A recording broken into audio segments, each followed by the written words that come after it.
สวัสดีสบายดีพี่น้องวันนี้มางานแข่งเรือพี่น้องกำลังมือแรกพี่น้องยังทำได้แข่งอยู่เนาะนอกเซงานแข่งเรือบึงทะเลพี่น้อง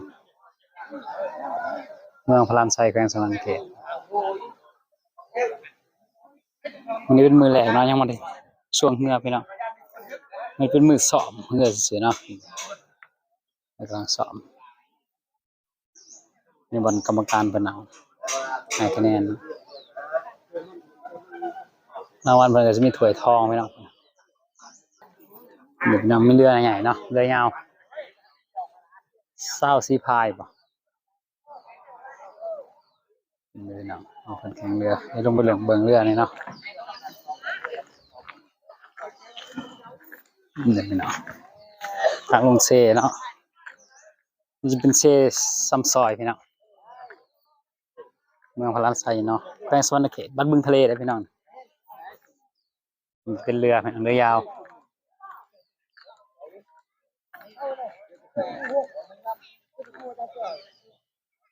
เรือยาวเนาะ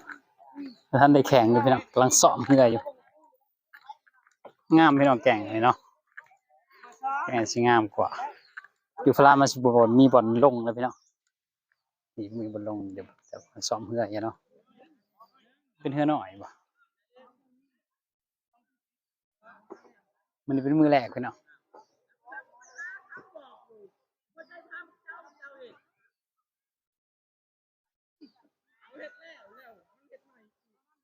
แม่น้ำเซได้พี่น้องกว้าง4 คนแล้วก็ที่มาพนันนี่นะทางขึ้นสั้นขนาดเลยเซมีทางลดลงได้พี่น้อง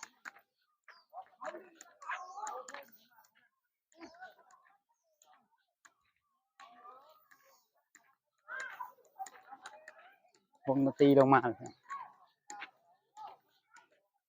ก็จะพาหลอกมองถ่ายเครื่องข้างบนไปให้หลอดเทิงไปวงดนตรีหนุ่มแสงเดือนพี่น้อง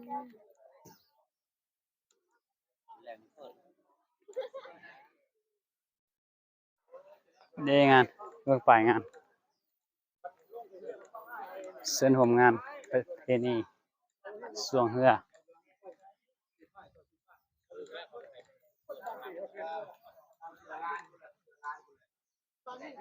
ถ้วยรางวัลพี่น้องถ้วยทองเนาะ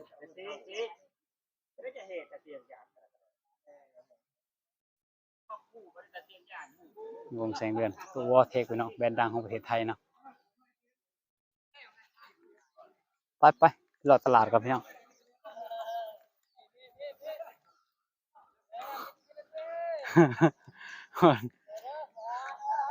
ใช้มือกองมาเอามือกอง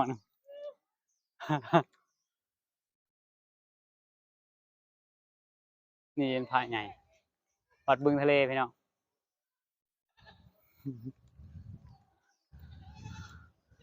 มือกองบ่เพิ่นอ่ะบ่มือกองบ่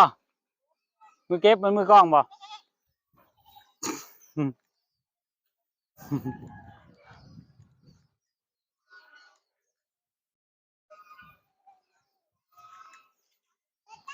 นี่เนาะตลาดเนาะขายเครื่องที่โซนนี่ก็มีเสื้อผ้าเนาะราคา85,000 กีบสุดเป็นสุดเด้นี่สุด110ก็ประมาณ100-200เพิ่นแสนกับ200 บาทเนี่ยขายข้าวโพดน้ำปั่น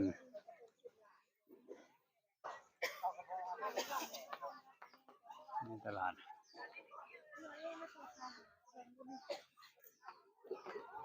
เสื้อผ้า15,000ก็มี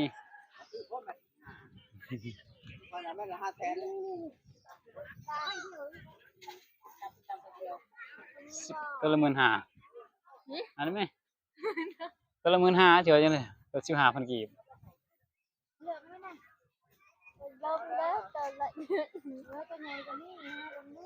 อันนี้ไหมเสื้อกีฬา นี่ตัวใหญ่เป็นหวัดเนาะวัดบึงทะเลเนี่ยก็ใหญ่เติบเลยมีผมโพผมใส่นี่ผมโพใหญ่พี่น้อง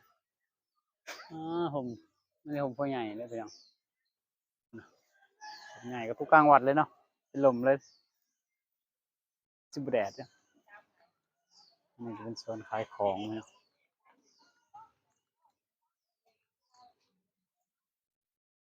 องค์พระเนี่ยองค์พระใหญ่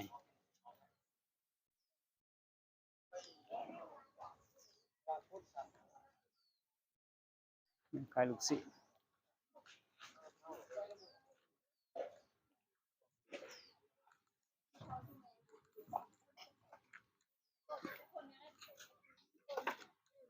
เป็นสไลเดอร์เนาะท่านนี่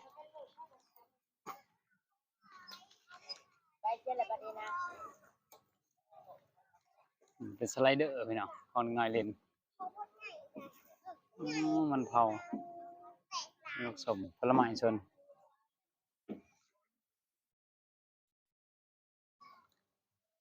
นี่ก็ค่ายเครื่องที่เขาเนาะ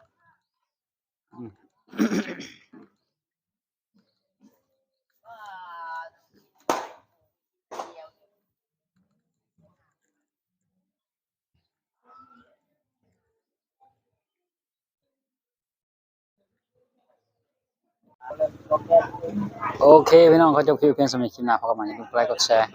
subscribe ด้วยพี่น้องบ๊ายบายสบายดีก็8 วัน